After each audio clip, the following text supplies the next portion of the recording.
దివ్య పాదుకలు. పైగా ఇవి ఎక్కడుంటాయంటే వైకుంఠమంగళ ద్వార్దేహళీదత్తమక్షితర్పణము దీపాంకురంబు. ఎంత గొప్ప భావనండి. వైకుంఠం దివ్య భవనం కదా అక్కడున్నది. స్వామి లోపల ఉన్నాడు. ఆ దివ్య భవనపు గడప మూసి ఉందిట. బయట 2 పాదుకలు ఉన్నాయట. అంటే అర్థం, ఏ మహర్షులు గాని దేవతలు గాని వస్తే అమ్మయ్య మన స్వామి లోపల ఉన్నాడు అని ధైర్యం వస్తుంది. ఎవరైనా ఒకరి ఇంటికి వచ్చేటప్పుడు ఇప్పుడైతే ఇన్ అండ్ అవుట్ బోర్డులు ఉన్నాయి. ఒకవేళ లోపల ఉన్న అవుట్ బోర్డు పెట్టచ్చు కలవకుండా ఉండాలంటే, అది వేరే విషయం. కానీ ఇంటి ముందు చెప్పులున్నాయా, ఇంట్లో ఆయన ఉన్నాడు అని గుర్తు అనమాట. అలాగే వైకుంఠంలో వెళ్ళేటప్పటికీ ఆ వైకుంఠం యొక్క ద్వారం వద్ద 2 దీపాలులా కనబడుతున్నాయి ఈ 2 పాదుకలు. ఎంత గొప్ప భావన చూడండి. ఎంతో భక్తితో దర్శిస్తే కనబడే దృశ్యం ఇది. అక్షితర్పణము దీపాంకురంబు. చూసేవాళ్ల కళ్ళకొక్కసారి అబ్బా మా రాముడి పాదుకలని ముందు వాడు అక్కడే ఆగిపోతాడు. రామదర్శనమైనంత ఆనందం పడతాడు. అంటే అర్థం లోపల రాముడున్నాడు అని చెప్పడానికి గుర్తు పాదుకలు. కనుక మనం పాదుకల్ని ధ్యానిస్తే మన గుండెలో రాముడున్నాడనే స్పృహ మనకు ఉంటుంది. అలాంటి దివ్యమైనటువంటి పాదుకలు. పైగా సనక సనందాది సకల దేవర్షి దత్త లతాంత మోహనతా నిధానం. సనక సనందనాది మహర్షులు, ఇంద్రాది దేవతలు మొదలైన వారంతా కూడా పువ్వులతో పూజిస్తారట స్వామి పాదాన్ని. పూజించినప్పుడు ఆ పువ్వులన్నీ ఈ పాదుకల మీదే పడుతున్నాయి. అలాంటి దేవతల యొక్క పూజలు అందుకున్నటువంటి దివ్య పాదుకలు. అంచిత కుంకుమ హారిద్ర చందనాలేప కిర్మీరిత ఆశ్లిష్టవర్ణము. ఆ పాదుకలు ఏ రంగులో ఉన్నాయో పోల్చుకోలేవట. ఎందుకంటే భక్తులందరూ చందనం, కుంకుమ, పసుపు ఇవన్నీ వేయగా ఆ రంగులన్నీ కలిసిపోయి వివిధ వర్ణములతో ప్రకాశిస్తున్నాయట ఆ దివ్య పాదుకలు. అలా పట్టం కొట్టు కూర్చున్నాయి నందిగ్రామంలో. నిత్యం పూజలు పొందుతున్నాయి. ఇక్కడ భరతుడు పూజిస్తున్నాడంటే పైనుండి మహర్షులందరూ కూడా దాన్ని పూజిస్తూనే ఉంటారు. అలాంటి దివ్య పాదుకలు. ఇంకా అందమైన భావన. అంబుజోదరుపాద పర్యంత లంబమాన వనమాలికాధో నిధాన సూన పరమమిత్రము. ఆ నారాయణుడు వనమాల ధరించి ఉన్నాడు కదా. ఆ వనమాల అంటే ఎక్కడో కటి వరకు వచ్చే మాల కాదది, పాదాల వరకు వేలాడుతుంది అంత వనమాల. మనకెవరి మీద చాలా ప్రేమ ఉంటే గజమాల అని చేసి వేసేస్తాం. వాడు అది భరించలేక కృంగిపోవచ్చు, వేరే విషయం. కానీ నారాయణుడు అటువంటి వాడు కాదు కదా. అటువంటి దివ్యమంగళ విగ్రహం వనమాల వేసుకుందిట. ఆ వనమాల దివ్యమై మంచి పరిమళాలు వెదజల్లుతోంది. వాడని పరిమళాలు, వాడని కుసుమాలది. అలాంటి దివ్య కుసుమాలతో చేసిన వనమాల. వనమాలి గదీశాంగి శంఖీ చక్రీచ నందకి అంటాం. స్వామి వేసుకున్న మాల పేరు వనమాల, దివ్య వనమాల. ఆ దివ్య వనమాల ఎక్కడ దాకా ఉందంటే పాదాల వరకు ఉన్నదిటది. మాలకి చివర మణిపూసలాగా ఒక గుత్తి పెడతాం, పువ్వుల గుత్తి. అలా చివరికి వేలాడుతున్నాడు ఒక పువ్వుల గుత్తి. ఆ పువ్వుల గుత్తి ఈ పాదుకులతో మంతనాలాడుతుందిట. ఆ పువ్వుల గుత్తి తగులుతున్న ఈ దివ్య పాదుకులు ఉన్నాడు. ఎంత గొప్ప దృశ్యం చూడండి. వెంటనే పాదుకుల మొదలుకొని ఎక్కడికి తీసుకెళ్ళిపోయాడు దృశ్యాన్ని. నారాయణ యొక్క దివ్యమంగళ విగ్రహం అంతా మన కళ్ళ ముందు పట్టి చూపిస్తున్నాడు. ఇక్కడ పాదుకా ధ్యానం, స్వామి దివ్యమంగళ విగ్రహం మొత్తాన్ని మనకు చూపిస్తోంది ఇక్కడ. ఎందుకంటే ఆ పాదుకులను తగులుతోంది వనమాల. ఆ పాదుకులు తగులుతున్న పాదములు, దానికి తగులుతున్న వనమాల, వనమాల మించి పెడితే స్వామి యొక్క దివ్యమంగళ విగ్రహం. కనుక పాద పర్యంత లంబమాన వనమాలికాధో నిధాన సూన పరమమిత్రము మా స్వామి పాదుకమ్ము మా ఎడల సుప్రసన్నమై మతలుగాక. పరమ వైకుంఠవాసి ఉపాహనమ్ము. ఉపాహనమన్న పాదుకే. పరమ వైకుంఠవాసి ఉపాహనమ్ము అకట మన్మనోదారిద్ర్య మనసుగాక. ఇవన్నీ ప్రార్థించుకోవాల్సింది. స్వామి పాదుకులు నా మనస్సుకున్న దరిద్రాన్ని పోగొట్టుగాక అన్నాడు. మనస్సుకున్న దరిద్రం, మనకున్న దరిద్రం కన్నా మనసుకున్న దరిద్రం చాలా ప్రమాదం. మనిషికి దరిద్రం ఉన్నా పర్వాలేదు, మనసుకు దరిద్రం రాకూడదు. ఏమి మనస్సుతో ఎంత దివ్యమైన వస్తువును భావించవచ్చు. రామధ్యానం లేని మనస్సే దరిద్రం, రామభావన లేని మనస్సే దరిద్రం. కనుక ఆ దరిద్రం పోగొడుతుంది ఈ పాదుక. రామభావననే దివ్య సంపదనిస్తుందే అది ఈ పాదుక. ఈ పాదుక రామభక్తి సామ్రాజ్యాన్ని ఏలుస్తుంది. అది సామ్రాజ్యం, అది రామభక్తి సామ్రాజ్యం. అటువంటి ఆ సామ్రాజ్యాన్ని అందుకున్నటువంటి మహానుభావుడు భరతుడు. రామభక్తి సామ్రాజ్యము ఏ మానవులకు అబ్బునో ఆ మానవుల సందర్శనం అత్యంత బ్రహ్మానందము. కనుక మనం ఇవాళ ఎవరిని చూసాం? భరతుడిని చూసాం. భరతుడిలో రాముణ్ణి చూసాం. అందువల్ల మనకి ఇవాళ ఎవరి దర్శనమైంది? రామభక్తి సామ్రాజ్యము ఏలినటువంటి భరతుడి యొక్క దర్శనమైంది. ఆ దర్శనం చాలు మనకు, అదే బ్రహ్మానందం. ఎలాంటిదండి బ్రహ్మానందం అంటే? ఈలాగుని వివరింపలేను, చాలా సానుభవైక వేద్యమే అన్నారు త్యాగరాజస్వామి. అది ఇలాంటిదని చెప్పలేమయ్యా, అనుభవిస్తే గాని తెలియదు ఆ భక్తిలో ఉన్న ఆనందం. అవునా, నిజమా అంటే నిజమే. మూక ఆస్వాదనవత్తన్నాడు నారదుడు. మోగవాడికి తీపి పదార్థాలు పెట్టి ఎలా ఉందని చెప్పమంటే వాడు ఎలా చెప్పలేడో, ఆ భక్తి సామ్రాజ్య బ్రహ్మానందం ఎటువంటిదో చెప్పలేరు. అంతేకాదు, భక్తి సామ్రాజ్యాన్ని అనుభవిస్తున్న భక్తుణ్ణి చూస్తే కలిగే ఆనందం ఎలాంటిదో కూడా వర్ణనకందదు. అటువంటి వర్ణనకందని భక్తి సామ్రాజ్య వైభవాన్ని అధిష్ఠించిన భరతునికి నమస్కారము. ఇటువంటి పాదుకామూర్తి నా ప్రాణపదమునగుతా అంటున్నాడు భరతుడు. అటువంటి రామపాదుకలకి నమస్కరించిన ఆ భరతునికి నమస్కారము. ఈ భక్తి సామ్రాజ్యాన్ని, ఈ కీర్తనని ఈరోజు ఉపన్యాసానికి ప్రారంభంలో చివరి కూడా చెప్పుకున్నాం. ఇంత దివ్య కీర్తన ద్వారా రామభక్తి సామ్రాజ్యాన్ని మనకు పట్టం కట్టించి ఇచ్చినటువంటి ఆ త్యాగరాజస్వామికి నమస్కారం. ఈ త్యాగరాజ ఆరాధన సందర్భంగా ఆ త్యాగరాజస్వామి చరణాలకు నమస్కరించి, విచిత్రం ఏమిటంటే ప్రతిదీ కూడా దైవ ఘటన. ఇక్కడ జరుగుతున్న ప్రతి విషయం కూడా ఒక మహాయజ్ఞం అని ముందే చెప్పుకున్నాం. మనం చేస్తున్నది కాదు, రాముడు మన పట్ల అనుగ్రహం కలిగించి ఏర్పాటు చేసినటువంటిది ఇది. ఇందులో కర్తలు, కారయితలు, ప్రేరకులు ఎవ్వరూ లేరు. రాముడు మన పట్ల చూపిస్తున్న అవ్యాజమైన అనుగ్రహం. లేకపోతే త్యాగరాజస్వామి ఆరాధన రోజు ఈ రోజు మనం పూర్తిగా ఒక భాగవతుడి గురించే చెప్పుకున్నాం, ఇంకేమీ లేదు.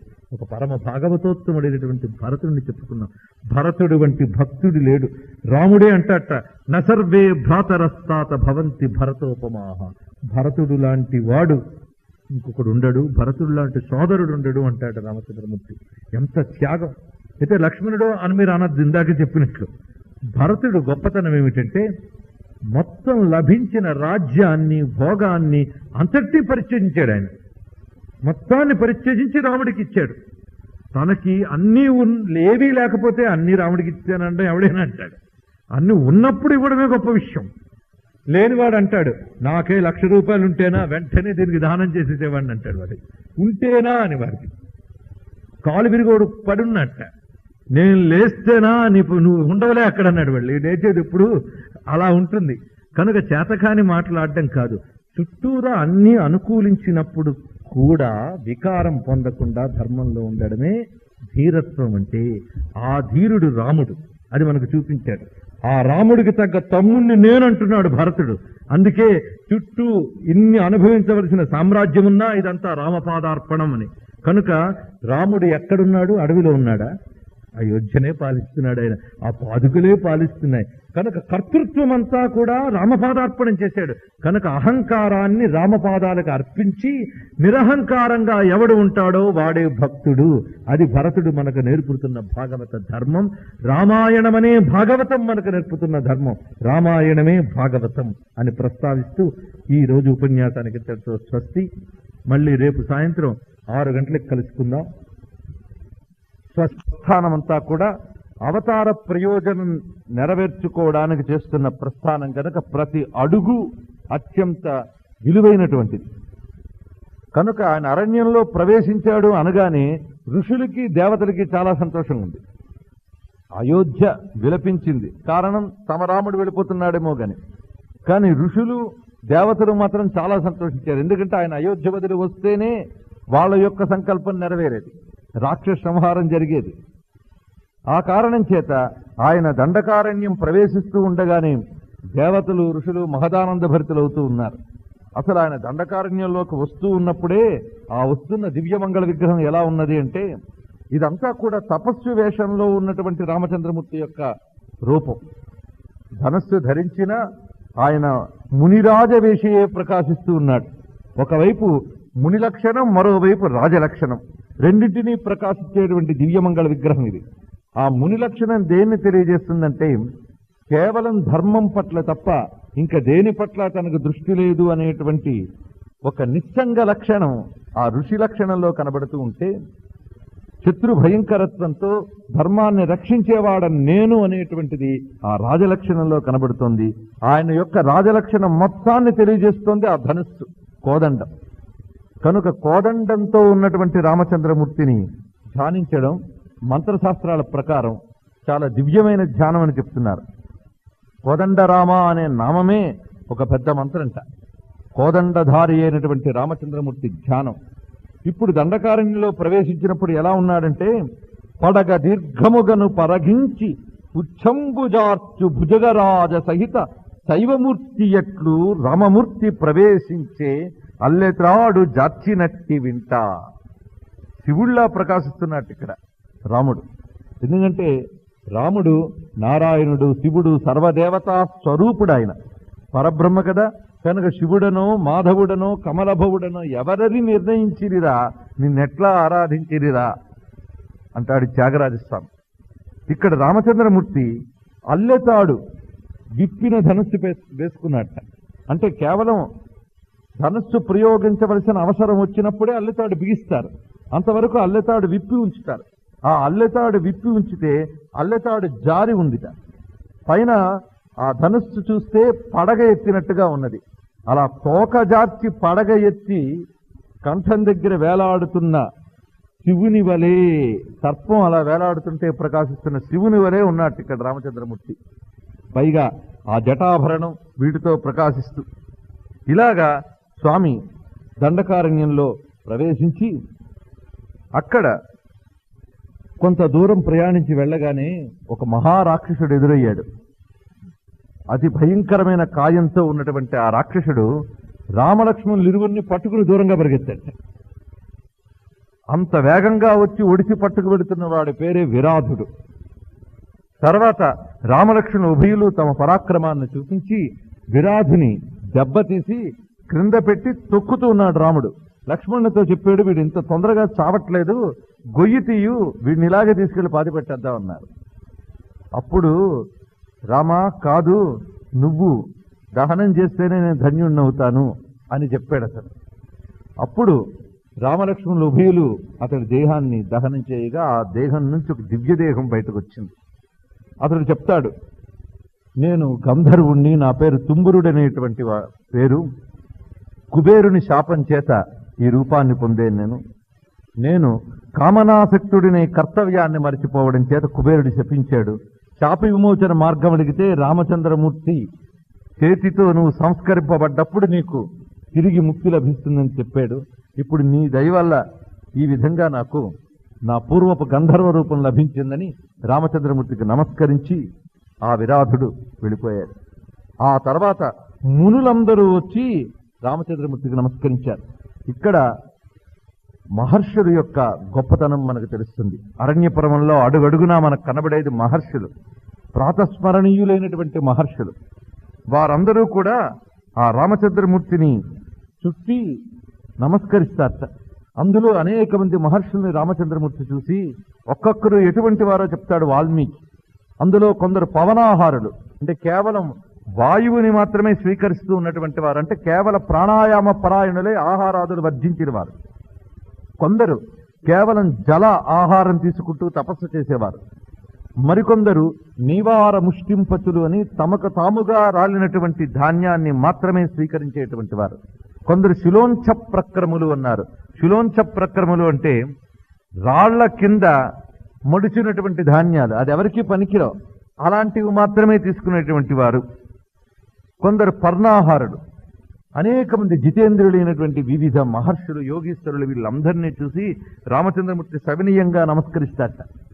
అప్పుడు మహర్షులందరూ కూడా ధన్యులు నువ్వు ఈ అరణ్యంలోకి రావడం చేత అని. అందుకే భగవంతుడు ఎక్కడికి వెళ్ళినా ఎందుకు వెళతాడో మనకు తెలియదు, ఎవరిని ఆదుకోవడానికి ఆయన ఎక్కడికి వెళుతున్నాడో మనకు తెలియదు. రాముడు భక్తవత్సలుడు, ఏ భక్తుడిని అనుగ్రహించడానికి ఎటు వెళుతున్నాడో తెలియదు. ఆయన కోసం తప్పించిపోతూ ఎంతమంది ఉన్నారో ఇక్కడ, వారందరినీ అనుగ్రహించడానికి ఇలా వచ్చినటువంటి వాడు. అడవి కాసిన వెన్నెల అంటాం మనం. అంటే ఊళ్ళోనే కాచిన వెన్నెలకు సార్థకత, అడవిలో కాచే వెన్నెలకు సార్థకత లేదని మనం అనుకుంటాం, ఎందుకంటే మనం అడవిలో లేం కనుక. కానీ వెన్నెలకి మాత్రం అడవి ఊరు ఒక్కటే. ఆ అడవిలో ఎవరి కోసం కాచుతుందో ఆ అడవికి తెలియాలి, వెన్నెలకి తెలియాలి. అలాగా ఆ అరణ్యంలో ఎవరిని అనుగ్రహించడానికి వచ్చాడో రామచంద్రమూర్తి. పైగా భగవత్ కారుణ్యం అడుగడుగునా కనబడుతుంది రామాయణంలో. రామచంద్రమూర్తి ప్రసరింపజేస్తున్నటువంటి ఆ కారుణ్యం ఉందే, ఆయన తన కోసం తప్పించుకున్న వాళ్ళ కోసం తాను వెతుక్కుంటూ వెళ్తున్నాడు. అది గొప్ప విశేషం. సాధారణంగా ఆయన కోసం వెళ్ళాలి, కానీ కాదుట, ఆయన వాళ్ళ కోసం వెళ్తున్నాడు. అంటే ఎవరైతే ఏకాగ్ర చిత్తంతో రాముని ధ్యానిస్తూ ఉంటారో ఆ పరతత్వాన్ని, ఆ పరతత్వం వారి వద్దకు తానే వెళుతుంది. అలాంటి ఉదారంతో కూడుకున్నటువంటి కారుణ్యం రామునిది కనుక ఔదార్యవంతుడైనటువంటి కారుణ్యవంతుడు రామచంద్రమూర్తి. ఈ మహర్షులందరికీ నమస్కరించి, మీకు నేనేమి చేయగలవాడిని చెప్పండి, మీ ఆజ్ఞ అని అడిగితే, ఇక్కడ అనేక మంది రాక్షసులు మా తపస్సుకు భంగం కలిగిస్తూ ఉన్నారు, వారిని దునుమాడి మమ్మల్ని నువ్వు రక్షించాలి రామా అంటే సరే అని చెప్తాడు. చెప్పిన తర్వాత వారందరూ కూడా ఇక్కడ దగ్గరలో శరభంగుడనే మహర్షి ఉన్నారు, వారిని దర్శించు అని చెప్తారు.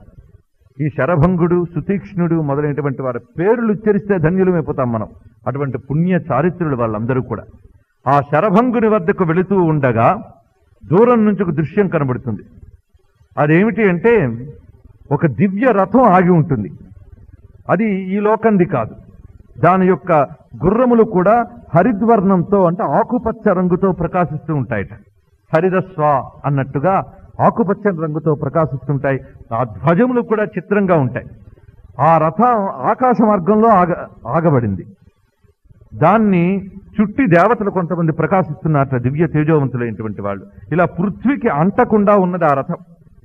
దీన్ని దూరం నుంచి రాముడు చూసి లక్ష్మణుడితో అంటున్నాడు, ఈ వచ్చినది సామాన్యులెవరూ కాదు, మన వేదముల్లో వర్ణించిన ప్రకారంగా చూస్తే ఇది దేవేంద్రుని యొక్క రథము అని చెప్తున్నాడు. అంటే ఆయనకి వేదవాంగ్మయం మీద ఉన్నటువంటి జ్ఞానం అటువంటిది రామచంద్రమూర్తి. అది దేవేంద్రుని యొక్క రథము.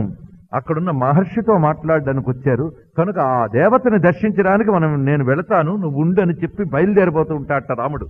ఇది దూరం నుంచి ఇంద్రుడు చూస్తాడు, శరభంగునితో మాట్లాడుతున్న ఇంద్రుడు. ఈ దృశ్యం చూసినా రాముడు నారాయణుడని మనకు స్పష్టంగా వాల్మీకి చెప్పిన విషయం కనబడుతుంది. దూరం నుంచి చూసి వెంటనే అంటాడు శరభంగునితో, నేను వెళ్ళిపోతాను, ఎందుకంటే ఇప్పుడు ఆయన గాని ఎదురుపడితే ఒక చిన్న ప్రమాదం ఉంది. ఎదురుపడితే నారాయణ అని నమస్కరించాలి. ఆయన్ని నారాయణ అని అనడానికి ఇప్పుడు మేము ఎవ్వరం కూడా కూడదు. దేవతలు గాని ఋషులు గాని తెలుసు గాని అనరు. ఎందుకంటే ఆయన కేవలం నరత్వాన్ని ప్రకటించి మాత్రమే తిరుగుతున్న అవతారం కనుక ఆయన అనుకున్న పని పూర్తయిన తర్వాత ఆయనకి నేను కనబడాలి గనక ఇప్పుడు ఇక్కడి నుంచి నిష్క్రమిస్తున్నాను అని చెప్పి వెంటనే రథాన్నెక్కి ఇంద్రుడు వెళ్ళిపోతాడు.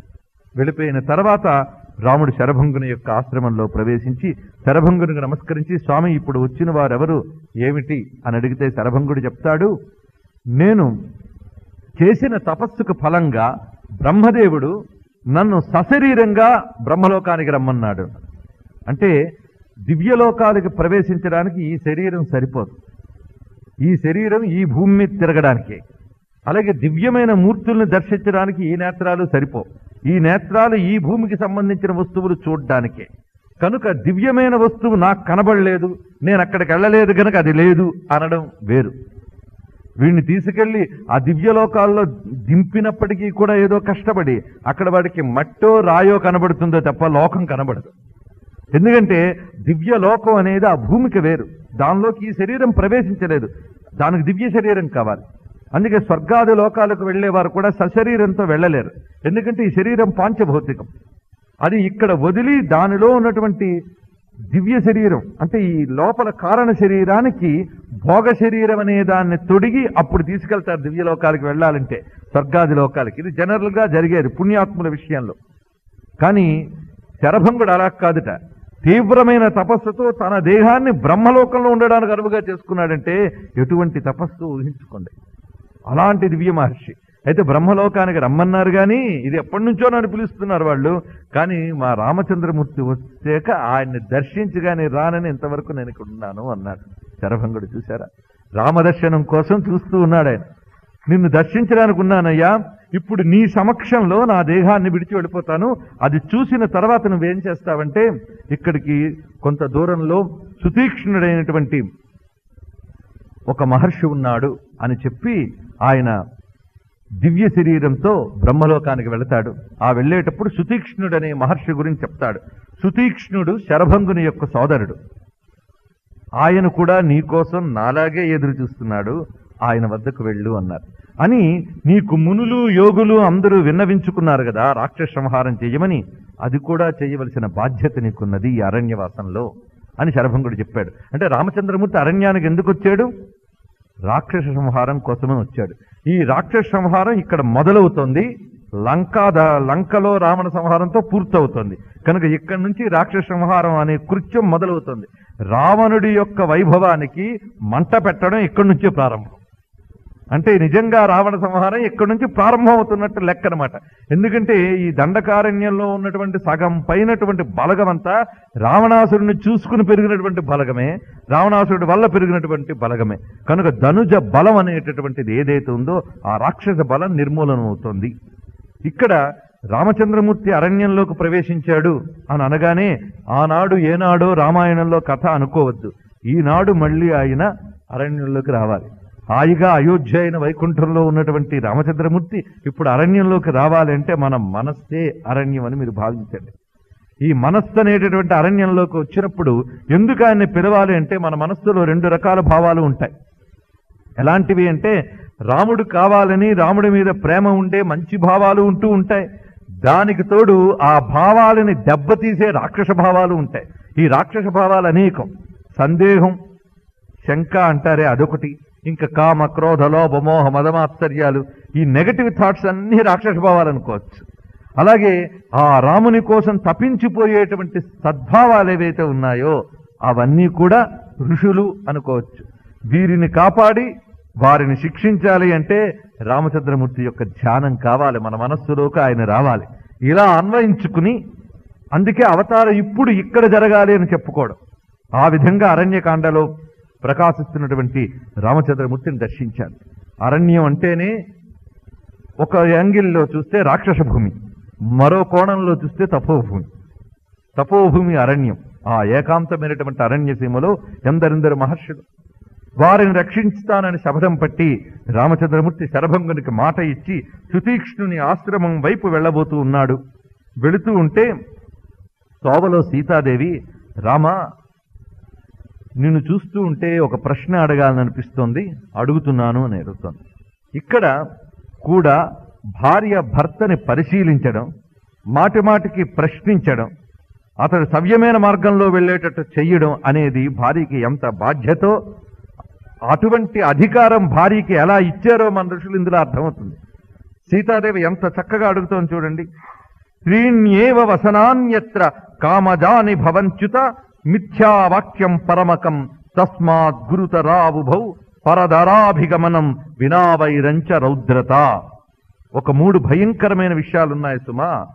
అవి బాధాకరంగా మనిషికి పతనహేతువులవుతాయి.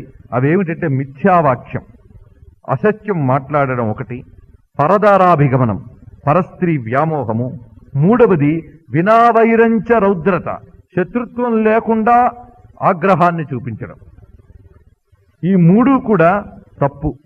అందులో మొదటి 2 నీకు లేవని నాకు తెలుసు. ఎందుకంటే నువ్వు ఎల్లవేళలా కూడా నాయందు అనురక్తుడివై స్వదార నిరతస్వంచ నిత్యమేవ నృపాత్మజ. నువ్వు స్వదార నిరతుడివి అంటే స్వస్త్రీ అందే నువ్వు దృష్టి పెట్టినటువంటివి వాడవు గాని పరస్త్రీ వ్యామోహం లేదు. ఇక ధర్మిష్ఠ సత్యసంధశ్చ, నువ్వు సత్యవాక్ పరిపాలకుడు అని చెప్పడానికి సందేహం లేదు. పితుర్నిర్దేశకారక, అంతేకాదు తండ్రి యొక్క సత్యాన్ని కూడా పాటించినటువంటి వాడవు నువ్వు. కానీ ఈ 3వది ఉందే వినావైరంచ రౌద్రత అనేది, అది నీ దగ్గర కనిపిస్తుంది అన్నది. ఎందుకంటే ఈ ధనుస్సు పట్టుకురావడం ఏంటి అడవికి, నువ్వు వేసుకున్న వేషం చూస్తే తపస్సు వేషం, ధనుస్సు పట్టుకుని రావడం. క్వచ శస్త్రం క్వచ వనం క్వచ క్షాత్రం తపక్వచ వ్యావిద్ధిమిదమస్మాభిః దేశధర్మస్సు పూజ్యతాం. దేశధర్మం ఒకటి ఉందయ్యా. దేశధర్మం అంటే ఎక్కడ ఎలా ప్రవర్తించాలో అక్కడ అలా ప్రవర్తించడం, అది దేశధర్మం. నువ్వు వనవాసానికి వచ్చి ధనస్సు బాణములు అన్ని పట్టుకుని రావడం అది హింసను తెలియజేస్తుంది కదా. దీనికన్నా పునర్గత్వాయోధ్యాయాం క్షత్రధర్మంచ రిష్యసి, దీనికన్నా మళ్ళీ అయోధ్యకి వెళ్ళిపోయి క్షత్రధర్మాన్ని పాటించడం మంచిది కదా. అరణ్యంలో కూర్చుని ఈ ధనుసు పట్టుకుని తిరిగే కన్నా ఆ అయోధ్యలోనే ఉండి క్షత్రధర్మం పాటించవచ్చా కదా అంటే దానికి రాముడు సమాధానం చెప్తున్నాడు. ఇక్కడ రామాయణంలో మనం గమనించవలసింది ఏమిటి అంటే, మనకు కలిగే అనేక సందేహాలు రామాయణంలో వివిధ పాత్రలు అడుగుతూ ఉంటే అక్కడికక్కడే సమాధానం చెప్తూ ఉంటారు. అవి మనం పరిశీలిస్తే చాలా సందేహాలు తీరిపోతాయి. ఇక్కడ రామచంద్రమూర్తి ఎంత చక్కగా చెప్తున్నాడంటే, నా మీద ఉన్నటువంటి ప్రేమ చేత నువ్వు ఈ మాట అడిగేవని నాకు తెలుసు. మమ స్నేహాచ్చ సౌహార్దాత్ ఇదముక్తం త్వయా నఘే పరితిష్టోస్మ్యహం సీతే నహ్యనిష్టోను శిష్యతే. నువ్వు ఇలా అడిగినందుకు నేను చాలా ఆనందించుతున్నాను. నా యందు ప్రేమ కలిగి నువ్వు అడిగేవి గనక ఇప్పుడు నేను చెప్తున్నాను విను అని. నేను ఇక్కడికి అరణ్యవాసానికి వచ్చినటువంటి మాట రాజభోగాన్ని విడిచిపెట్టి వచ్చానేమో గాని రాజధర్మాన్ని విడిచిపెట్టి రాలేదన్నాడు. ఎందుకంటే నేను క్షత్రియుణ్ణి, కాపాడడం అనేటువంటిది నా యొక్క ధర్మం. క్షత్రియుడు తపస్సు అయితే తపస్సుని క్షాత్రధర్మాన్ని కలిపి పాటిస్తాడు, విడిగా కాదు. నా తపస్సులో భాగమే ఇది అన్నాడు. పైగా తే చార్తా దండకారణ్యే మునయ సంసిత వ్రతా మాం సీతే స్వయమాగమ్య శరణ్యా శరణంగతా. ఎంత గొప్ప మాటలు చూడండి చెప్తున్నారు. నన్ను వచ్చి అడిగిన వాళ్ళు ఎవరో తెలుసా? మామూలుగా ఏవో గడ్డాలు పెంచుకుని తపస్సు చేస్తూ రాక్షసుల మీద పడిపోతుంటే భయపడి పారిపోయే వాళ్ళు కారు. ఒక్కొక్కరు తలచుకుంటే మొత్తం రాక్షస సామ్రాజ్యాన్ని దగ్ధం చేయగలిగినటువంటి వారు. అంతేకాదు, ఎవరికి ఏ బాధ కలిగినా కూడా రక్షించండి అని శరణు వేడితే వారి బాధని పోగొట్టుగలిగేటువంటి వారు శరణ్యాహ అన్నాడు. శరణ్యాహ అంటే శరణు వేడదగినటువంటి వారు ఒక్కొక్కరు. అలాంటి వాళ్ళు నా దగ్గరకు వచ్చి శరణు వేడారంటే అర్థం ఏమిటి? ఇది గ్రహించాలి నువ్వు. అటువంటి వారే నా దగ్గరకు వచ్చి శరణు వేడారే. అసలు నేనేమనుకున్నానో తెలుసా? వెతుక్కుని ఒక్కొక్క మహర్షి వద్దకు వెళ్ళి వాళ్ళ పాదాల మీద పడాలని నేను అనుకున్నాను. అలాంటిది వాళ్ళు నన్ను వెతుక్కుంటూ వచ్చినందుకు నేను సిగ్గుపడ్డాను తెలుసా అన్నారు. అంత గొప్ప విషయం చేశారా? మహాత్ములు కానీ ఎదురుగుండా వాళ్ళు వస్తే వాళ్ళు వచ్చారు గనక నేను ఇంకెంతటి మహాత్ముండం అనుకోవడం కాదు. అలాంటి మహాత్ములే నా దగ్గరకు వచ్చారు కనుక నేను ఇంకెంతటి మహాత్ముండం అనుకోవడం కాదు, సిగ్గుపడతారు. నేను రావలసిందే, అలాంటిది మీరే వచ్చారా అనేటువంటి సిగ్గు మహాత్ముడైన వాడికి వస్తుంది, ఉత్తముడైనటువంటి వాడికి వస్తుంది. రామచంద్రుడు అటువంటి ఉత్తముడు గనక ఆయన అలా అనుకున్నాడు. శరణ్యులైనటువంటి వాళ్ళు శరణాగతులై వచ్చారంటే దీనిలో అంతరార్థం ఉన్నది సుమా. ఎందుకంటే ఇక్కడ రామచంద్రమూర్తి చెప్తున్నది చూడండి. మహర్షులు, మునులు, తపస్సులు ఎందుకు తపస్సు చేస్తున్నారు అంటే లోక కళ్యాణ కాంక్ష కోసం తపస్సు చేస్తారు. ఆ తపస్సుని లోక కళ్యాణం కోసం ధారపోస్తారు.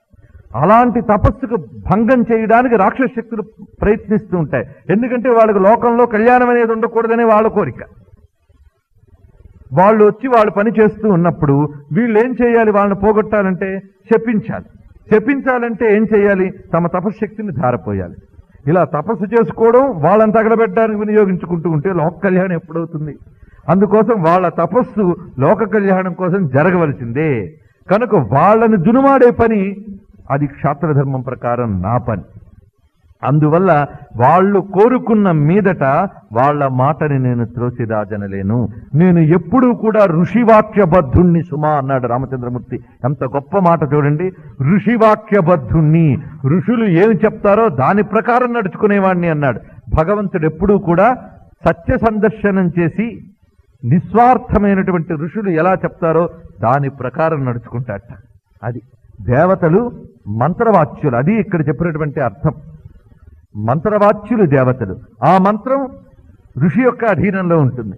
ఋషి మంత్రాన్ని దర్శించి దేవతను దర్శిస్తాడు. ఆ కారణం చేత ఋషులు చెప్పినట్లుగా నడుచుకోవడం అనేటువంటిది నా యొక్క పని. ఎందుకంటే ఋషులు లోకక్షేమం కోరుకునేవారు. నా అవతార ప్రయోజనము లోకక్షేమం కోసమే గనక ఇది నేను చూస్తున్నాను. ఇప్పుడు నువ్వు సమాధాన పడ్డావు కదా, ఈ అడగడం కూడా ఎంత సొగసుగా అడిగావంటే నీలాంటి వాళ్ళే అడగలరు. ఎందుకంటే ధర్మచరి అంటే అర్థం ఇది, నేను సరిగ్గా ధర్మం చేస్తున్నానా లేదా అని నువ్వు గమనిస్తున్నావనడానికి ఇది ఉదాహరణ. ఈ మాట చాలా సంతోషించాను నువ్వు ఇలా అడగడం వల్ల. అంటే భార్య అడగడం ఎంత ధర్మమో, అడిగిన భార్య యొక్క కుతూహలాన్ని మెచ్చుకుని దానికి సమాధానం చెప్పడం ఇంకా గొప్ప ధర్మం.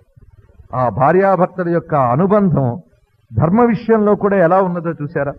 సదృశంచానురూపంచ కులస్య తవ చాత్మనః సధర్మచారిణీ మేత్వం ప్రాణేభ్యోపి గరీయసి. ప్రాణేభ్యోపి గరీయసి, నువ్వు నాకు ప్రాణముల కన్నా ఎక్కువ సుమా అన్నాడు సీతాదేవితో. రాముడు ఈ మాట మాటి మాటిగా అంటాడు. అంతేకాదు, సీత రాముడికి ప్రాణాల కన్నా ఎక్కువన్న విషయం అందరికీ తెలుసు. ఎవరెవరికి తెలుసో తర్వాత మళ్ళీ వస్తుంది. అంటే ఇక్కడ సీత పట్ల రాముడుకున్నటువంటి ఆ ప్రేమని మనం గమనించాలి. ప్రాణముల కన్నా అధికంట సీత పట్ల ప్రేమ. ఇదేదో మెచ్చుదల కోసం ఆడిన మాట కాదు. రాముడు ఎప్పుడూ సత్యవర్తుడే. అంత ప్రాణముల కన్నా అధికంగా సీత పట్ల ప్రేమ కలిగినటువంటి వాడు రామచంద్రమూర్తి. ఇలాగా చెప్పి ఆయన సుతీక్ష్ణుని యొక్క ఆశ్రమాన్ని చేరుకున్నాడు. సుతీక్ష్ణుని ఆశ్రమం వద్ద కొంతకాలం ఉన్నారు. వాళ్ళ పేరులే చాలా గొప్ప. సుతీక్ష్ణుడతనం అంటే గొప్ప తీక్ష్ణమైనటువంటి బుద్ధి, తీక్ష్ణమైన తేజము కలవాడు. అయితే మామూలు తీక్ష్ణత కాదు, సుతీక్ష్ణత, మంచి తీక్ష్ణత్వం. కొందరికి తీక్ష్ణత్వం ఉంటుంది, దేంట్లో కోపంలోనో మరుదేంట్లోనో తీక్ష్ణత్వం ఉంటుంది. కానీ మంచి తీక్ష్ణత కలిగి ఉండాలి తపస్సులో, కారుణ్యంలో, ఇత్యాదుల్లో. అలాంటి సుతీక్ష్ణుని వద్ద ఉండి అడిగారు, అగస్త్య మహర్షి ఈ దండకారణ్య ప్రాంతంలోనే ఉంటారు కదా, వారిని దర్శించాలని నేను అనుకుంటున్నాను అని సుతీక్ష్ణుని అడిగారు. అంటే ఆ అగస్త్య మహర్షి ఎంత దివ్యుడో చూడండి. రామచంద్రమూర్తి అగస్త్యుని చూడాలని కుతూహలపడుతున్నాడు. అగస్త్యుడు ప్రాతస్మరణీయులైనటువంటి ఋషుల్లో అగ్రగామి అయినటువంటి వాడు. అలాంటి మహోన్నతుడైన అగస్త్యుని దర్శించాలనుకుంటున్నాను, ఆయన్ని చూడాలి, ఎలా వెళ్ళాలని. అప్పుడు సుతీక్ష్ణుడు త్రోవ చెప్తాడు. ఇక్కడి నుంచి నువ్వు అలా వెళితే అగస్త్యుని యొక్క సోదరుడు అక్కడ ఉంటాడు. ఆ సోదరుడి పేరు ప్రత్యేకించి చెప్పలేదు, అగస్త్య భ్రాత అనే అన్నారు. అగస్త్యుని యొక్క సోదరుడు ఉంటాడు. ఆయన్ని సేవించి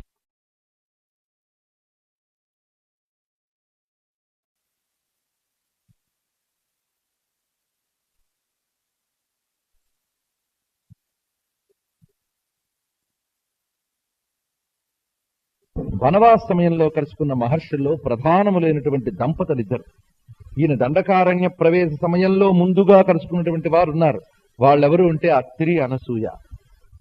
వారిని కలుసుకుంటారు.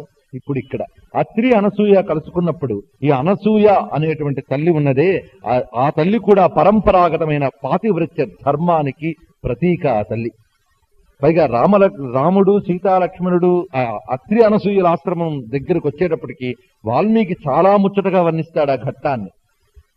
అందులో అత్రితో రాముడు మాట్లాడుతూ ఉండగా అనసూయను కలవడానికి ఆశ్రమం లోపలికి వెళుతుంది సీతమ్మ. ఆ అనసూయ వృద్ధురాలైన ముత్తైదువ, సాక్షాత్ పార్వతీదేవి వలె ప్రకాశిస్తూ ఉంది. ముచ్చటి పడిపోతుంది సీతమ్మను చూసి.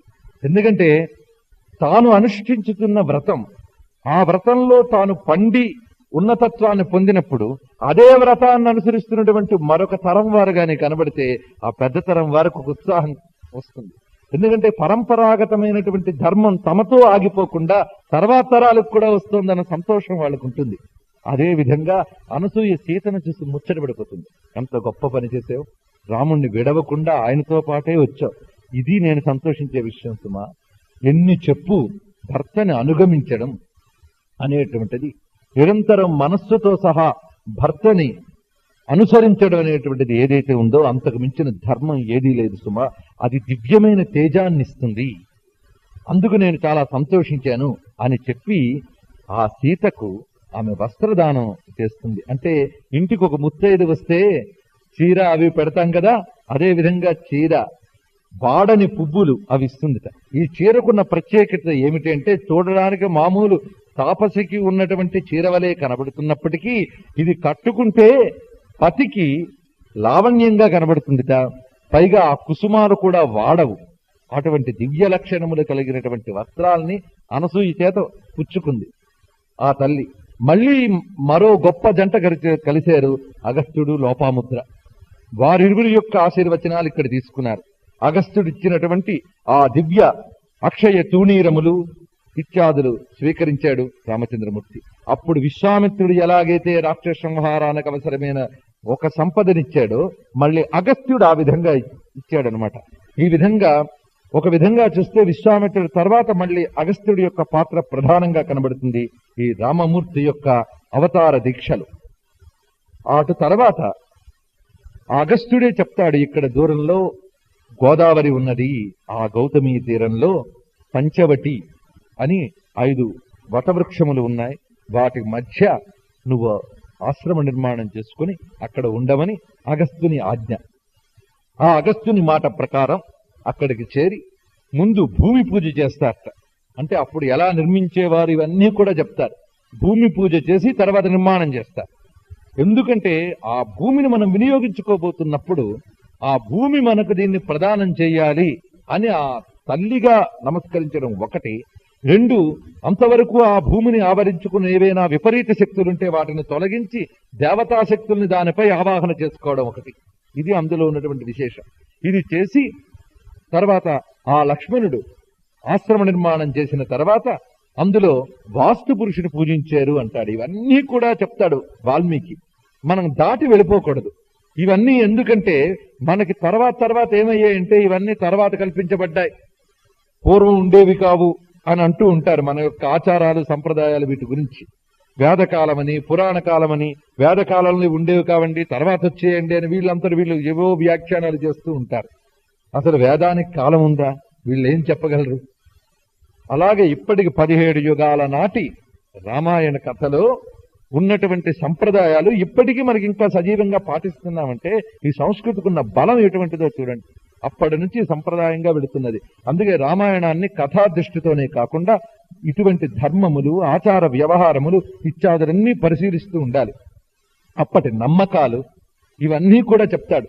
ఈ శకునముల విషయం గాని, స్వప్నాల విషయం గాని ఇవన్నీ కూడా అప్పటి నుంచి మనకు వస్తూ ఉన్నటువంటివే అనుచానంగా. ఈ విధంగా పంచవటి నిర్మాణం జరిగినప్పుడు ఒకప్పుడు జటాయువు కలిసేట రామచంద్రమూర్తి. కలిసి, రామా నీ దగ్గర ఆ సూర్యవంశ తేజం ప్రకాశిస్తోంది, నేను దశరథుని యొక్క మిత్రుడిని సుమా అంటే అప్పుడు రాముడు నమస్కరిస్తాడు. తండ్రి యొక్క మిత్రుడు తండ్రితో సమానం. పైగా తండ్రి చెప్పేవారు నీ గురించి నాతో, జటాయువు గురించి. నీ దర్శనంతో నాకు తండ్రిని చూసినంత ఆనందంగా ఉన్నది అన్నట్ట జటాయువుతో. ఇక్కడ కూడా రాముడు చూపిస్తున్న మర్యాద కనబడుతుంది. అడుగడుగున మర్యాద పురుషోత్తముడు అనేటువంటి విషయం కనబడుతుంది. అప్పుడు జటాయు అంటాడు, జటాయు సామాన్యుడు కాడు, దేవతా పక్షి విశేషాలు వీళ్ళందరూ మామూలు పక్షులు కారు. వాళ్ళ దేహములు గాని వాళ్ళ వాక్కులు గాని ఇవన్నీ కూడా దివ్యమైనటువంటివి. ఆ జటాయు అంటాడు, సోహం రామ సహాయస్తే భవిష్యామి యదీచ్ఛసి ఇదం దుర్గం హి కాంతారం మృగరాక్షస సేవితం. ఓ రామా, ఎల్లవేళలా నీకు నేను సహాయంగా ఉంటాను సుమా. ఎందుకంటే ఇది భయంకరమైన అడవి, ఇందులో భయంకరమైన మృగాలుంటాయి, భయంకరమైన రాక్షసులు ఉంటారు. అటువంటప్పుడు నీకు నేను సహాయపడడానికి ఎప్పుడు సిద్ధమే. అంతేకాదు, నువ్వు లక్ష్మణుడు ఏదైనా పని మీద బయటికి వెళితే సీతాంచ తాత రక్షిష్యే త్వయియాతే స లక్ష్మణే. నువ్వు లక్ష్మణుడు ఎక్కడికైనా వెళితే ఆ సీతను రక్షించుకుంటూ నేను చూసుకుంటానులే అన్నాడు. పాపం అప్పుడు ఆ మాట చెప్పాడే, తర్వాత నిలబెట్టుకోవడానికి కూడా సిద్ధంగా ఉన్నాడు. ఇలా కొన్ని మాటలు మనకు తెలియకుండా అన్నా వాటి అవసరం ఎప్పుడు వస్తుందో తెలియదు. అందులో రాముని ముందు అన్నది జటాయు. అప్పుడు రామచంద్రమూర్తి, నీకు మా పట్ల ఉన్న వాత్సల్యాన్ని చూస్తుంటే మా తండ్రి దగ్గర ఉన్నట్టుగానే మాకు అనిపిస్తోంది అన్నట్ట. ఈ విధంగా రాముడు పంచవటిలో కాలం గడుపుతున్నాడు. చాలా కాలం పంచవటిలోనే గడిచింది, చాలా కాలం గడిచింది. నిజంగా సీతారాములకి అరణ్యవాసంలో వియోగం అనేది కేవలం 1 ఏడాది పాటే. 14 ఏళ్లలో 13 ఏళ్లు కలిసే అరణ్యవాసం చేశారు. ఇంకొక ఏడాదిలో అయిపోతున్నది అనగా వచ్చి పడింది ముప్పు. ప్రథమంగా రామునిపై కన్ను పడింది శూర్పణఖకి. ఆమె అటు వచ్చింది. రావణుని చెల్లెలు ఆ సమీపంలోనే జనస్థానమునుంది. ఆ చెల్లెలికి ఇచ్చేశాడు ఆయన ఆ జనస్థానం. ఎందుకంటే ఒకసారి పొరపాటును రావణుడు ఆమె భర్తను పొరపాటును చంపడం జరిగింది. దాంతో ఆమె బాధపడిందిట. దానికి పరిహారంగా ఆయన జనస్థానాన్ని ఇచ్చి అక్కడ నువ్వు హాయిగా ఉండని చెప్పాడు. అందుకు శూర్పణఖ తదితర రాక్షస బలగంతో సహా ఖర, దూషణ, త్రిశిర మొదలైనటువంటి రాక్షసులతో, వాళ్ళు వేలాది మంది, లెక్కలేని సంఖ్యలో ఉన్నటువంటి వారు వాళ్ళందరినీ కూడా వాళ్ళందరి రక్షణలో ఈ చెల్లెలు అక్కడ చక్కగా ఉంటుంది. అటువంటి శూర్పణఖ రాముణ్ణి చూసిందిట. చూసి అతడు అసలే పుంసామోహన రూపాయ పుణ్యశ్లోకాయ మంగళం అన్న సర్వ జగత్తుని సమ్మోహనపరిచేటువంటి వాడు. తామసిక ప్రవృత్తి కలిగినటువంటి ఈమె ఆ రాముని పట్ల మోహితురాలైంది. చూసినదిట రాముణ్ణి. చూసి ఆహా ఎంత అందగాడు, ఇతడు భర్త అయితే ఎంత బాగుంటుంది అనుకుందిట. అనుకుని కంపేర్ చేసుకుంటుందో, ఎటువంటి వాడికి ఎటువంటి ఆమె భార్య కావాలనుకుంటుందో చూడండి. ఆయన సుముఖం, ఈవిడ దుర్ముఖీట. కంపేర్ చేసుకుంటుంది. సుముఖం దుర్ముఖి రామం వృత్తమధ్యం మహోదరి. ఆయనేమో సుముఖుడు, ఈవిడ దుర్ముఖం, ముఖం చూసుకుంది. ఇంత అసహ్యంగా ఉంది ఆ ముఖం, రాక్షస ముఖం. పైగా ఆయన వృత్తమధ్యం, ఎంత మంచి మాట చూడండి. అంటే ఒక సున్నా చుట్టినట్లు చుట్టెడు నడుముట వృత్తమధ్యం అంటే. అంత సన్నని నడుము, పిడికెట్లో ఇమిడిపోయేటటువంటి నడుము రాముడిది. అందుకే సింహమధ్యముడు అని పేరు ఆయనకి. అటువంటి వాడు. ఈమె మహోదరి, పెద్ద కుంభోదరి ఈవిడ. ఆయన విశాలాక్షం, విశాలమైన కన్నులైనవి. ఈవిడ విరూపాక్షి. వాల్మీకి కంపేర్ చేయడం చూడండి. అంటే కోరుకోవడానికి నేనేమైనా తగునా అని ఆలోచించుకున్నా ఆ తగని లక్షణం ఎంత చూపిస్తున్నాడు.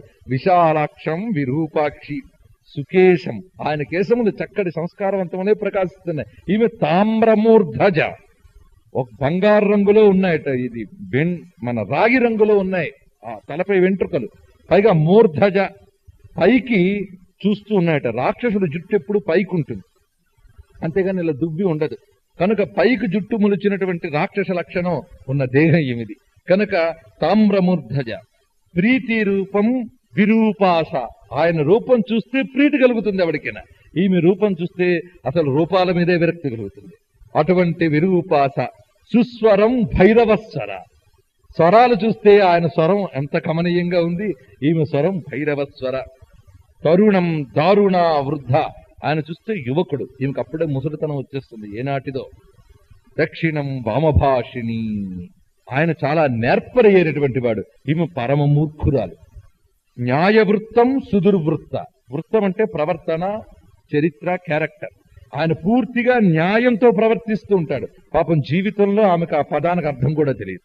సుదుర్వృత్త, ఎల్లవేళలా దుష్ట ప్రవర్తనతోనే ఉన్నటువంటిది. ప్రియం అప్రియదర్శన, ఆయన ప్రియదర్శనుడు, ఈవిడ అప్రియదర్శనుడు. అంటే పరిపూర్ణమైన దైవత్వం అటు, పరిపూర్ణమైన రాక్షసత్వం ఇటు. ఈ రెండింటి గురించి చూపిస్తున్నాడు.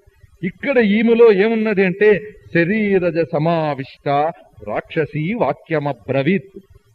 ఇప్పుడు ఆమెకి అతడి మీద శరీరజ సమావిష్ట, శరీరజుడు అంటే మన్మథుడు అని అర్థం. ఆ మన్మథావేశం చేత ఆమె వేరే ఒక రూపం ధరించి వచ్చిందిట. ఎందుకంటే చూసుకుంది ఆయనకి తగదని. కనుక తన సహజ రూపాన్ని మరుగుపరిచే కామరూపం. అయితే ఆ కామరూపంలోనే ఉండవచ్చా అంటే కామరూపం అనేది మాయా కల్పితంగానే సహజం కాదు. వాళ్ళకి కామరూపం కల్పించుకోగలరు కానీ సుగుణాలు మాత్రం దాన్ని కల్పించుకోలేరు. ఇవే గుణాలు, ఇవే బుద్ధులు. కనుక సహజ రూపం మాత్రం రాక్షస రూపమే. కామరూపం కల్పించుకుని వచ్చిందనమాట. అక్కడ కామరూపం కల్పించుకున్నప్పుడు మన్మథుడి యొక్క ఆవేశం తెచ్చుకున్నాడు. ఈ మన్మథావేశం ఉన్నప్పుడు రూపం కల్పించబడాలంటే 5 లక్షణాలు ఉండాలి. ఏమిటవి? పంచభూతాలు. పంచభూతాలు ఉంటే గానీ రూపం రాదు. ఈ పంచభూతాలు రావాలి, పైగా మన్మథ లక్షణం రావాలి. ఈ మన్మథ లక్షణం పంచభూత లక్షణం తెచ్చుకుందిట. అయితే మన్మథుడులోంచే పంచభూతాలు తీసుకుంది. చాలా జాగ్రత్తగా వినండి, ఇందులో చాలా అందమైన వర్ణన ఉంది. మన్మథుడులోంచే పంచభూతాలు తీసుకున్నదిట. అంటే పంచభూత లక్షణం మన్మథ లక్షణం తెచ్చుకుంది. అయితే ఏ పంచభూతాలు తెచ్చుకుందన్నప్పుడు అద్భుతమైన భావన చేస్తున్నారు విశ్వనాథ వారు ఇక్కడ.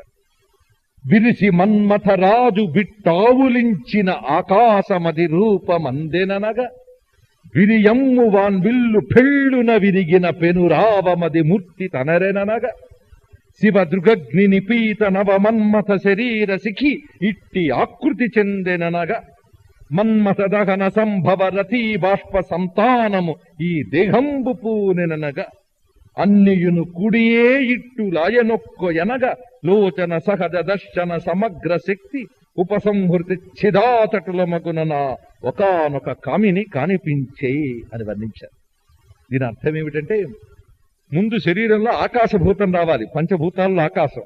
ఏ ఆకాశం తీసుకుంది అంటే మన్మథుడు ఆవులిస్తే ఆ ఆవులింత అనే ఆకాశాన్ని తీసుకుంటా. ఆవులిస్తే స్పేస్ వస్తుంది కదా నోటిలో, ఆ ఆకాశాన్ని తీసుకుందిట. ఇక శబ్దం తీసుకుంది. ఆ శబ్దం ఎక్కడి నుంచి తీసుకుంది అంటే ఆ మన్మథుడి విల్లు విరిగిపోతే ఆ విరిగిన చప్పుడు అనే శబ్దాన్ని తీసుకుందిట. ఇవన్నీ శరీరానికి కావలసిన లక్షణములు. ఇక్కడ మన్మథుడెవడు? పూల వింటివాడు. పువ్వు అంటేనే వాసనతో కూడుకున్నది కనుక వాసన అనగానే పృథ్వీ లక్షణం చెప్తున్నాడు. పెళ్ళున విరగడం అనేదైతే ఉందో విరిగిన శబ్దం తీసుకొచ్చేది వాయు లక్షణం కనుక భూలక్షణం వాయు లక్షణం ఈ రెండూ కూడా శబ్దంలోంచి చెప్పి ఈ శబ్దాన్ని తీసుకుందరు, పెళ్ళుని విరిగిన శబ్దం. ఇక అగ్ని కావాలే. ఏ అగ్ని తీసుకున్నది అంటే శివుడి కంటి మంటతో కాలిపోతున్న మన్మథుడి శరీరం అనే అగ్నిని తీసుకుంది. ఇక నీరు ఏం తీసుకుంది అంటే తగలబడిపోయిన మన్మధుడిని చూసి రతీదేవి ఏడిచిందే ఆ ఏడుపు కన్నీరు తీసుకుందిట. తీసుకుని రూపం కట్టుకొచ్చిందన్నాడు. ఎంత గొప్ప అర్థం ఉందో దీనిలో చూడండి. అంటే ఈమెలో మన్మథ లక్షణం కనబడుతోంది కానీ వికారం కనబడుతుందిట. ఎందుకంటే ఆ వికారం ఆవలించడం అందం కాదు, పెళ్ళున విరిగిపోవడం అంతకన్నా అందం కాదు, తగలబడిపోవడం అందం కాదు, ఏడవడం అంతకన్నా అందం కాదు.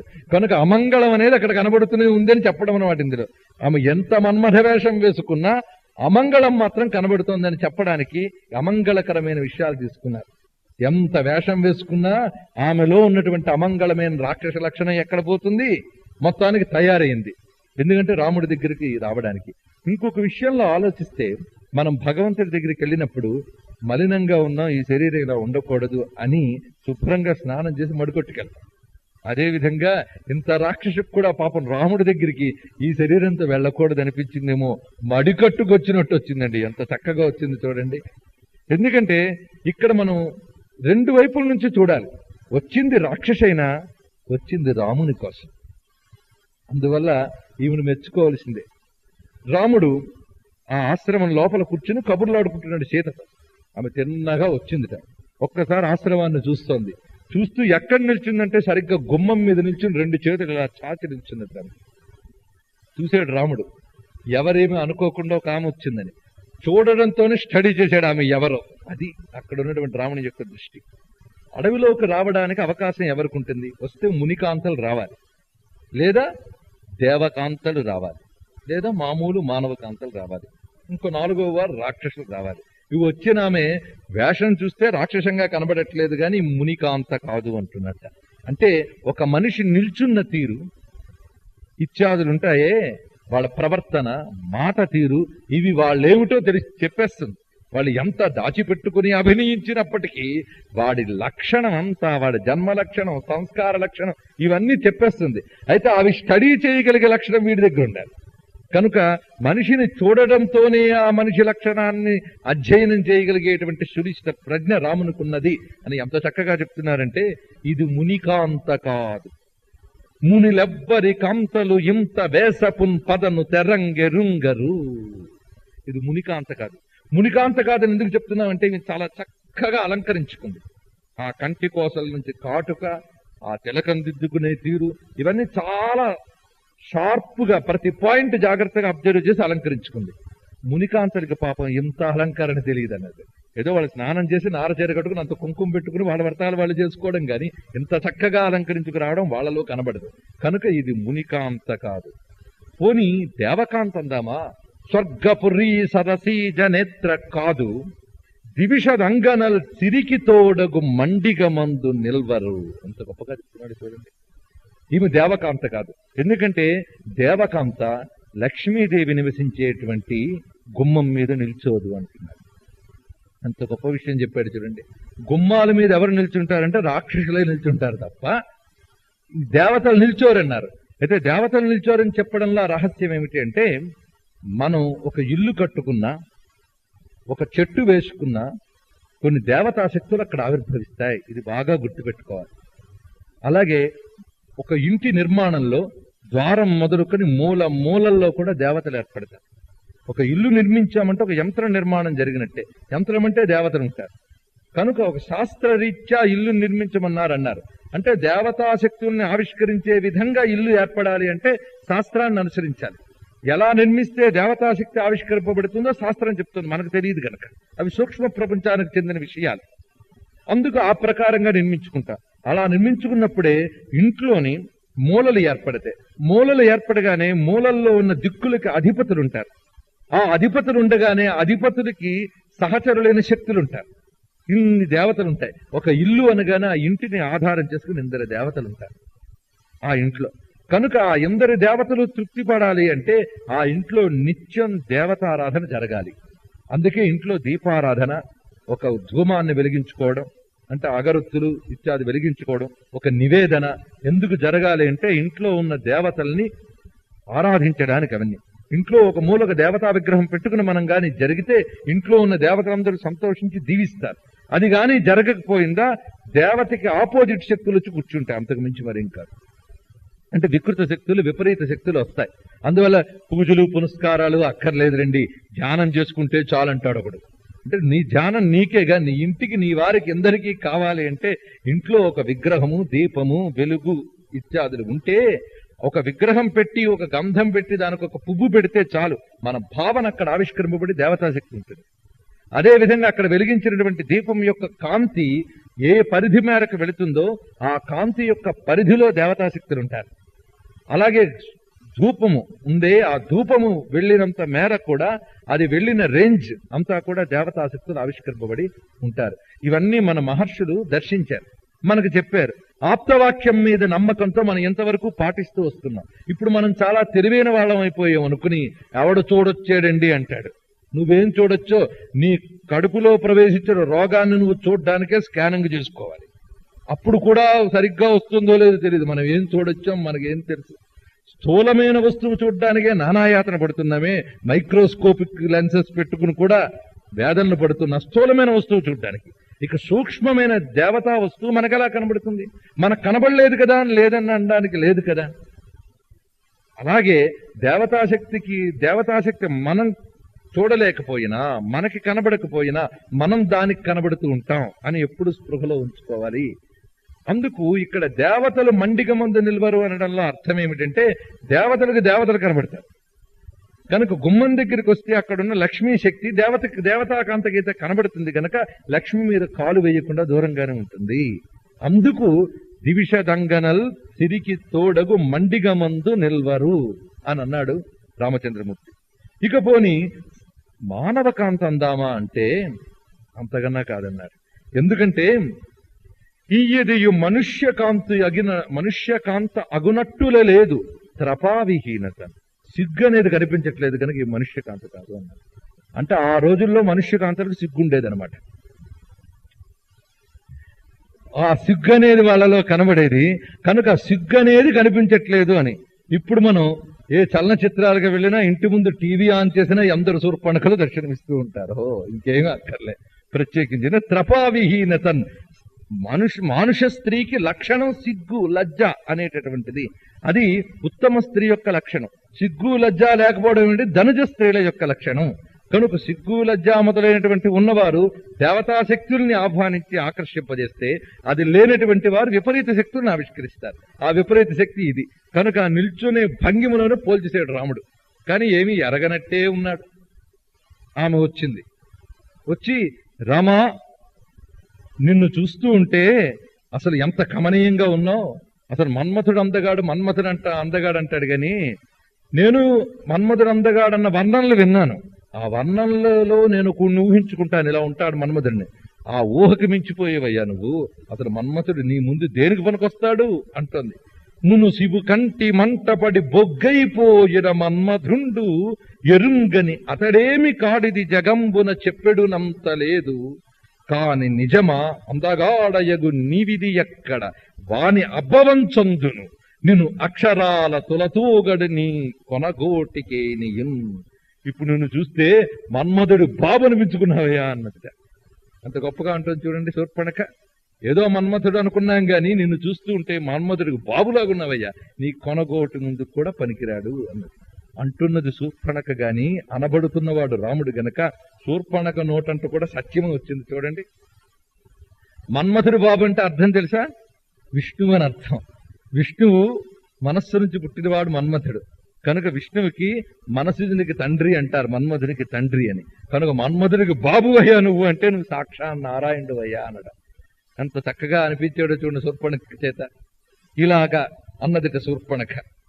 అన్న తర్వాత ఇటువంటి నిన్ను చేపట్టాలని నేను అనుకుంటున్నాను అనంటే, అప్పుడు ఆయన చిరునవ్వు నవ్వి, అసలు నువ్వు ఎవరో ఏమిటో తెలియకపోతే ఎలాగా అంటే, చెప్పినది నేను ఇలాగ శూర్పణఖని అని. పేరే చెప్తోంది ఆమె సొగసు ఎలాంటిదో. నఖము అంటే గోరు, శూర్పము అంటే చేట, శూర్పణఖ అంటే ఆమె ఒక్కొక్క గోరు ఒక్కొక్క చేటలాగున్నాయన్నమాట. గోరే అంత అందంగా ఉంటే మీకు రూపం గురించి చెప్పడానికి ఏముంది? కనుక శూర్పణఖ అని ఆమె చెప్పుకున్నది. చెప్పిన తర్వాత రాముడు ఒకవైపు స్త్రీ, పాపం రాక్షసి, అతి క్రూరంగానూ రాలేదు కనుక కాసేపు పరాచకాలు ఆడుతూ, ఇక్కడ నేను ఏకపత్ని వ్రతుణ్ణి, ధర్మబద్ధుణ్ణి, ఇలా ఉన్నాను అని చెప్పాడు. పైగా నా పత్ని దగ్గరే ఉన్నది, ఈమె తప్ప ప్రపంచంలో మరో స్త్రీని నేను చూడను అని చెప్పాడు. అప్పుడు ఆమె చాలా కోపంగా ఉన్నదిట. కాదు, అక్కడ అసలు ఈ 13 ఏళ్ళై భార్యకి చాలా దూరంగా ఉన్నటువంటి నా తమ్ముడున్నాడు, ఆయన దగ్గరికి వెళ్ళు అని చెప్పాట. ఆయన దగ్గరికి వెళితే ఆయన అన్నాడు, నా బతుకే ఇలాగుంటే నువ్వు కూడా వస్తే అలాగా, నేనా ఆయనగా రాజు, నేను ఆయన బంటుని, అంటే దాసుని అనమాట. నువ్వు నన్ను వివాహం అడితే ఏమవుతావు? నువ్వు దాసి అవుతావు. కనుక నువ్వు నేను దాసీదాసులమే, వాళ్ళని కొడుచుకోవడం ఎందుకు, నువ్వు కూడా రాణిగా అక్కడే ఉండు, వెళ్ళు ప్రయత్నించన్నట్ట ఆయన. సరే అని ఆమె ఇక్కడికి వచ్చినది. రాగానే ఈ సీతమ్మను చూసింది. ఈమె ఇక్కడ ఉండడం వల్ల కదా నువ్వు ఏకపత్ని వ్రతుడని, ఈమెను తప్ప వేరెవరిని చూడని ఇన్ని కబుర్లు ఆడుతున్నావు, కనుక ఈమెనే లేకుండా చేస్తానని తినడానికి, ఆమెను మింగేయడానికి పైకి వచ్చింది. రాముడు ఏదైనా సహించగలడు గాని సీత వైపు ఏ రాక్షస నేత్రం పడినా అని సహించలేడు. అందువల్ల లక్ష్మణ ఇంక పరాచకాలు ఆడలేదు. ఎందుకంటే స్త్రీ కదా, పాపం పోనీలే ఏది ఇలాగా ఆడి పంపించేద్దాం అనుకున్నాం, ఆమె ఇప్పుడు రాక్షత్వం చూపిస్తోంది అనగానే లాక్కొచ్చి ఆశ్రమం నుంచి బయటకి ఆమె ముక్కు చెవులు కోసి పంపించాడు. ఎందుకు? స్త్రీ గనక వధించి రాదు గనక అవమానమే చెయ్యాలి గనక శూర్పణఖ యొక్క ముక్కు చెవులు కోసి పంపించి వేశాడు. దీనికి అనేకమైన వ్యాఖ్యానాలు చెప్తారు. ఎందుకంటే జ్ఞానేంద్రియాల్లో కొంత పాపానికి దోహదమవుతాయి ఇవన్నీ, కనుక వాటిని తరిగి వేశాడని ఏవో వ్యాఖ్యానాలు చెప్తారు. ఆ వ్యాఖ్యానాలు కన్నా ఇదే బాగుంది. చంపడం కన్నా అవమానపరచడం, వికలాంగత్వం చేయడం అనేది రాక్షసి అయినటువంటి స్త్రీ దగ్గర, దానివల్ల ప్రపంచానికి ప్రమాదం లేకపోతే ఈ విధంగా పరాభవించనేటువంటి శాస్త్ర నియమాన్ని అనుసరించి లక్ష్మణుడు ఆమెను పరాభవించాడు. ఆమె ఆ తెగిన ముక్కు చెవి పట్టుకుని ఏడ్చుకుంటూ పరిగెత్తి వెళ్లి ఖరదూషణాదుల ముందు మొరబెట్టుకుంది. వెంటనే పైగా వర్ణించి చెప్పింది, అతను ఇలా ఉన్నాడు, ఆమె ఇలా ఉంది, ఇన్ని వర్ణించి చెప్పినది. అప్పుడు ఖరదూషణులు ప్రధానంగా 14 మందిని పంపించారు. ఆ 14 మంది త్రుటిలో నశించారు రాముని యొక్క ఆ శరపరంపరా శక్తి చేత. ఆ సమయంలో అప్పుడు కరుడికి కొంచెం ఆలోచన వచ్చింది. వచ్చినవాడు సామాన్యుడుగాడు, ఎవరో గొప్ప రాజులట, ఏకపత్ని వ్రతమట, ఇదేంటి చాలా ఆశ్చర్యంగా ఉంది, ఇది మేము ఎప్పుడు విని ఉండలేదే అనుకున్నట్ట వాళ్ళు డాక్టర్.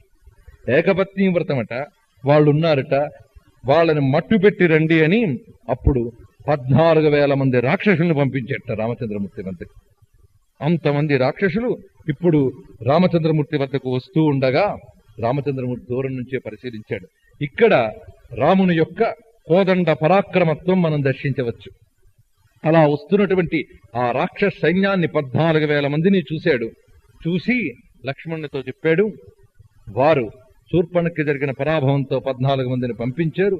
వారికి జరిగిన పరాభవం వల్ల ఇప్పుడు ఇదిగో ఇంతమంది వస్తున్నారు, వీరి పని నేను చూసుకుంటాను. అక్కడ గుహలో సీతను దాచి గుహాద్వారం వద్ద ఉండి నువ్వు రక్షణ చేస్తూ ఉండు అన్నాడు రామచంద్రమూర్తి. రుద్రతేజంతో నిలుచుని ఉన్నట్ట ఆయన ధనుస్సు పట్టుకుని వస్తున్నారు 14,000 మంది. పైగా ఆయన ఒక్కసారి ఆ విల్లు మీటేట. ఆ విల్లు మీటగానే ఆ ధ్వనికి ఒక్కసారి ఆగిపోయారట వస్తున్న వాళ్ళు. పరుగుల వచ్చడు సైన్యము పరాక్రమము డింది నిల్వబడే దైత్య చమూద్ధుర రావము. పరుగునొస్తున్న ఆ రాక్షసులు కూడా రామచంద్రమూర్తి వింటి నారిమీటిన ధ్వని చూసి ఆగిపోయారట. కొంతసేపటికి తెప్పరిల్లి ముందుకు వస్తున్నారు. ఆ వస్తున్నటువంటి వారు ఎంత వేగంతో వస్తున్నారు, అంత వేగంతో వస్తున్నవాడు బాణాలు వేస్తే ఆ బాణాలు ఎంత వేగం వస్తాయి అనేది వెంటనే కాల్కులేట్ చేసుకుంటున్నాడు రామచంద్రమూర్తి. అంత ధానుష్కుడు రాముడు. వెంటనే ధనుస్సును పరచి అస్త్ర సంధానం చేస్తూ ఉన్నాడు. బాణాలు పరచి ప్రయోగిస్తున్నట్ట. ఆ ప్రయోగించుతున్న ఆ యుద్ధాన్ని వాల్మీకి చాలా వర్ణిస్తాడు. ఎందుకంత వర్ణిస్తున్నాడంటే ఆ యుద్ధం చేస్తున్న రాముడు అంత అందంగా ఉన్నాడు గనక ఆయన అందాన్ని అంత చక్కగా వర్ణిస్తాడు. ఆ కోదండపాణి అయి ఆ రామచంద్రమూర్తి చేస్తున్న యుద్ధంలో ఆశ్చర్యపోయి అలా చూస్తూ ఉన్నట్టు రాక్షసులు. ఎందుకంటే రూపమప్రతిమం తస్య రామస్యాక్లిష్ట కర్మణ బభూవ రూపం క్రుద్ధస్య రుద్రస్యేవ మహాత్మనః. సాక్షాత్తు పరమాత్మ అయినటువంటి ఆ రుద్రుడే ఇలా వచ్చి నిల్చున్నాడా అనుకున్నట్టు వాళ్ళందరూ కూడా. ఇతడు పినాకియే ఏమో త్రిపుర దాహవేళ సముద్భూత విధురమూర్తి.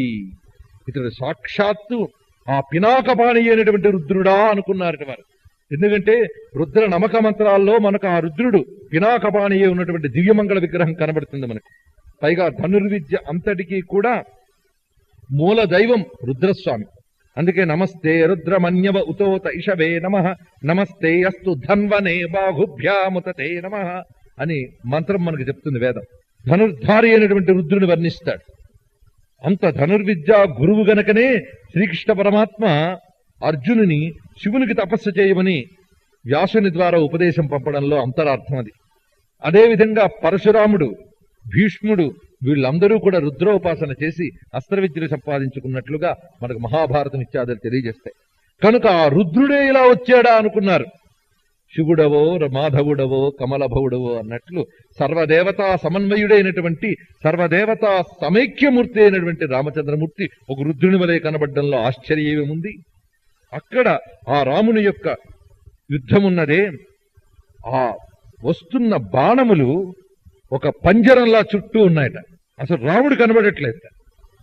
ఆ బాణములే ఆయన కవచంలా ఉన్నాయట. వాళ్ళు వేస్తున్న బాణాలని తన దాకా రాకుండానే మధ్యలోనే ముక్కలు చేస్తున్నాడు. పైగా కాలిక్యులేషన్ అనేది లెక్క. ఆ వస్తున్న వాళ్ళు ఎటువంటి బలులు, వాళ్ళు వేస్తున్నటువంటి బాణం అంత వేగంగా వచ్చి తన తాకుతున్నప్పుడు ఎంతసేపు పడుతుంది, అలాగ నన్ను తాకే లోపల ఆ బాణాన్ని కొట్టాలంటే నేనంత వేగంగా వేయాలి. ఇన్ని ఆలోచనలు ఆ క్షణంలో ఉండాలి. ధనుర్విద్య అంటే సామాన్యం కాదు. అంత అద్భుతమైన విద్యలు మనకుండేవి. అందులో శస్త్ర విద్య, అస్త్ర విద్య మనం మొదటి రోజే చెప్పుకున్నాం. శస్త్ర విద్యకి అస్త్ర విద్యకి ఉన్నటువంటి తేడా. ఇక్కడ రాముడు శస్త్రాస్త్ర విద్య కౌశల్యాన్ని ప్రదర్శిస్తున్నాడు కోదండం మీద. అందుకే కోదండ రాముని యొక్క పరాక్రమం ఇప్పుడు మన కళ్ళ ముందు దర్శించాలి. పైగా ఎలా పరిచేయడం అంటే ధనుస్సుని ఇలా అడ్డం పెట్టి తన తూణీరంలోంచి బాణాలు తీసేట. ఎన్ని బాణాలు తీసాడో లెక్కలేదుట. అవి తీసి పరచేట ధనుస్సు మీద. పరచేడంటే ఒక మంచం మీద నవారు పరిచినట్లుగా ఆ బాణాలను పరచి ప్రయోగించాట. ఆ వెళుతున్నటువంటి బాణాల్లోంచి బాణాలు పుట్టుకొస్తున్నాయట. అలాంటి బాణ పరంపర పరచి అతి కొద్దిసేపట్లో 14,000 మంది రాక్షసుల్ని సంహరించాడు. త్రిశురుణ్ణి, దూషణుణ్ణి, కరుణ్ణి ఒంటి చేత్తో సంహరించాడంటే ఆ పరాక్రమాన్ని చూడండి. అందుకే రాముడు కోదండ రాముడు అన్నారు. ఇంకెవరికీ కోదండ శబ్దం లేదు. కోదండ రాముడు అంటే అర్థం ఏమిటి? కోదండం అంటే ధనుస్సు, ధనుస్సు పట్టుకున్న రాముడు. మరి కోదండ అర్జునుడు అనొచ్చుగా. మరి కోదండ అర్జునుడు అనలేదే. అర్జునుడు సామాన్యుడు కాడు, జగదేక ధానుష్కుడు. మహాభారత కాలంలో అర్జునుణ్ణి మించిన ధానుష్కుడు ఎవడు లేడు. అప్పటికి ఆయన జగదేక ధానుష్కుడు. కాను రాముడు అంతటి ధానుష్కుడు ముందు లేరు, వెనకాలేరు. రాముడు పరబ్రహ్మ కదా. శరశర సమరైక సూర శరధిమద విదార అంటాడు త్యాగరాజస్వామి. శరశర సమరైక సూర, ప్రతి శరంలోనూ సూరత్వం ఉన్నది ఆయనకి. కనుక ఆయన యొక్క శస్త్రాస్త్ర ప్రయోగ నైపుణ్యం ఉందే అది ఆయనకే చెల్లు. అసలు కోదండం అనే పేరుందే అదే చెప్తుంది రాముడు ఎంత ధనుష్కుడు. కోదండం అనే మాట ప్రతి ధనుస్సుకు వాడకూడదు. కోదండము అంటే క్రీడాదండము అని అర్థం. ఆటలాగా ధనుస్సుని ఎవడు వాడతాడో, అంటే ఒక ఆట వలె అవలీలగా ధనుస్సుని ఎవడు ఉపయోగిస్తాడో వాడికి ఆ ధనుస్సు కోదండం అవుతుంది. కనుక రాముడు తన ధనుస్సుని అంత అవలీలగా ఉపయోగిస్తాడు. అసలు ఆ ధనుస్సును ఉపయోగించే నైపుణ్యం మన అరణ్యకాండ నుంచి యుద్ధకాండ వరకు చూస్తే అదొక ప్రత్యేకమైన రీసెర్చ్ చేయాలి. అది రీసెర్చ్ చేయాలంటే ముందు విలువిద్య ఏమిటో మనకు తెలియాలి. ఆ విలువిద్య కనీసం అస్త్ర విద్య పోయింది, శస్త్ర విద్య కూడా మిగుల్చుకోలేకపోయాం మనం. ఇప్పుడు అక్కడక్కడ ఇంకా శస్త్ర విద్యలున్నాయి, ఏమైనా పెద్ద